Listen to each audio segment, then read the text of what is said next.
TET উত্তীর্ণ প্রার্থীদের পদাঙ্ক অনুসরণ করে এবার চাকরির দাবিতে ফের পথে নামল এসটি-জিটি উত্তীর্ণ প্রার্থীরা। 2022 সালে এসটি-জিটি পাশ করা সকল বেকার যুবক যুবতীদের একই সাথে নিয়োগ করা এবং 2022 সালে এসটি-জিটি পরীক্ষার ফলাফল প্রকাশের দাবিতে শনিবার বিক্ষোভ কর্মসূচি পালন করল বেকার যুবক যুবতীরা। এদিন রাজধানীর রাজবাড়ির সামনে বিক্ষোভ কর্মসূচিতে সামিল হলেন তারা। অবিলম্বে যেন তাদেরকে নিয়োগ করা হয় সেই দাবি নিয়ে মুখ্যমন্ত্রী থেকে শুরু করে বিভিন্ন দপ্তরের মন্ত্রীদের ফটো গলায় ঝুলিয়ে এই দাবি করলেন তারা। আমরা এখানে আছি প্রায় 7-8টার উপরে ক্যান্ডিডেটরা, যারা অনবরত আজকে 1 বছর 2 মাস হয়েছে, প্রায় 15 মাস হয়ে যাচ্ছে রাজ্য সরকারের কাছে আবেদন করে যাচ্ছে যাতে 2022 সালে এসটি পরীক্ষা উত্তীর্ণ হয়েছে সবাইয়ের জন্য শিক্ষক পদে নিয়োগ করে। আর আমরা কোনো সময় রাজবাড়ির সামনে, কোনো সময় টেবিলের সামনে, কোনো সময় সিটি সেন্টার ননস্টপ গ্যাদারিং করে যাচ্ছি। আপনাদের মাধ্যমে যে শিক্ষক স্বল্পতা উঠে আসছে সেটা দূরীকরণ করার জন্য রাজ্য সরকারের কাছে প্রার্থনা করছি অনবরত।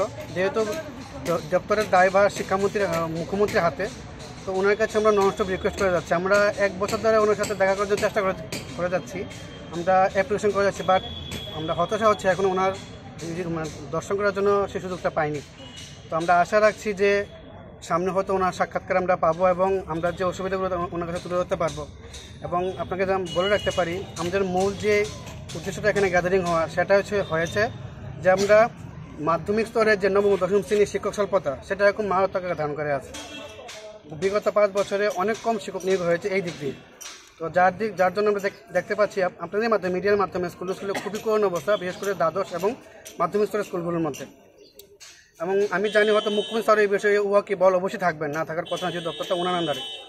তো আমরা অন্যান্য ক্যাবিনেট মন্ত্রীর পক্ষ কাছে গিয়েছিলাম, রিকোয়েস্ট করেছি, ওনা বলছে যে হবে, কিন্তু সর্বোপরি সিদ্ধান্ত মানিক শাহ সিএম স্যার নেবে, কারণ দপ্তরটা ওনার হাতে।